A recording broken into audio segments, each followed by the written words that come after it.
I'm not a lawyer, so correct me if I'm wrong on this, but looking into the investigations regarding the murder of Renee Good as well as Alex Pretti, it's highly suspicious what is currently going on. For starters, we don't know where Jonathan Ross is, nor do we know where the agents who shot Alex Pretti are. However, it's not been indicated that either of them have been put on administrative leave, which is unusual for a situation like this. Kristi Noem has not confirmed whether or not Jonathan Ross is on leave, and on January 25th, Greg Bavino held a press conference where he said that the agents who shot Alex Pretti have been moved to other cities and they're still currently working. I wanted to see if this was unusual, so I looked up two similar cases, the cases of Rodney King and George Floyd. In the case of Rodney King, he was beaten on March 3rd, 1991. The officers are identified 4 to 5 days later, and then they are immediately put on administrative leave. Then they are indicted by a Los Angeles County grand jury on March 13th, 1991, to which they turn themselves in for booking and processing. In the case of George Floyd, Derek Chauvin kills Floyd on May 25th, 2020. He is then fired by the Minneapolis Police Department on May 26th, 2020 after being identified online. And then on May 29th, 2020, he's arrested, handcuffed, and jailed, and then charged with third-degree murder and second-degree manslaughter. And then it's later upgraded to second-degree unintentional murder. What's also highly concerning is just who exactly is conducting these investigations, because the case of Rodney King was investigated not only by the FBI, but also the LAPD Internal Affairs Division, as well as the Christopher Commission, an independent commission organized by the Los Angeles City Mayor. George Floyd's case was investigated by the FBI, the Department of Justice, the Minnesota Attorney General's Office, as well as the Minnesota Bureau of Criminal Apprehension, or BCA.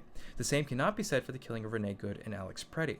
There's been multiple reports of not only an unwillingness to investigate the deaths of both people by the federal government, but also an active attempt to impede local investigations. In the case of Renee Good, there has been at least 6 resignations from the Department of Justice over the fact that they were being told to basically look and to see if she was some sort of extreme activist.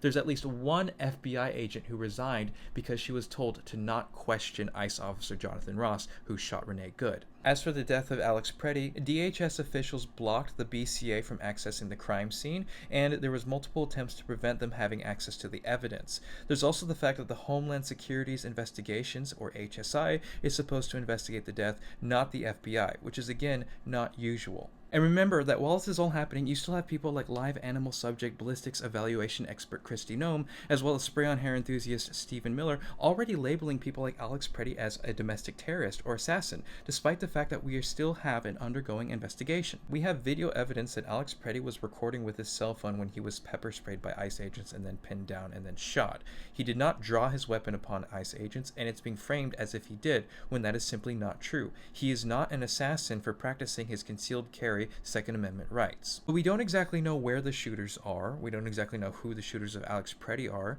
We don't know exactly what they're doing or if they're placed on administrative leave. According to Bavino, they are still working in other cities, and the investigation is currently being done by a group with a conflict of interest, HSI, not the FBI.